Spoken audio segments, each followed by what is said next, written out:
দেখো আজকে কি কি রান্না করছি। আজকে ডালের বড়া বানাইছি। দেখো আজকে তো নিরামিষ খাবার, আলু ভাজি করছি। আর এই দেখো, আর এইদিকে দেখো আলুর দম রান্না করছি। বাসায় সবজি ছিল না, আলু দিয়েই রান্না। আলু দিয়ে টমেটো দিয়ে আলুর দম, আর ওইটা আদা জিরা বেটে শিলপাটায় বেটে দম রান্না করছি। অনেকে আবার ওইটাকে আলুর গাঠি বলে, আলুর দম বলে। খেতে অনেক ভালো লাগে, নিরামিষ খাবার যেহেতু। আর ওইদিকে দেখো টমেটো দিয়ে আজকে মটর ডাল রান্না করছি। বাসায় ছিল, এগুলো দিয়ে খাবার হয়ে যায়, কিন্তু সবজি ছিল না আর কি। দেখো আজকে কী কী নিলাম খাওয়ার জন্য। একটা শুকনো লঙ্কা নিয়েছি, খাবো। আর গরম গরম ভাতের সাথে বড়া খেতে কিন্তু ভালোই লাগে, তো ওই জন্য আমি আজকে নিলাম। একটু ডাল নিব,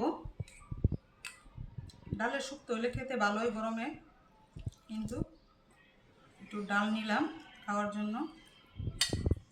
আর কে কীভাবে খেতে পছন্দ করো সবাই একটু কমেন্ট করে বলবা।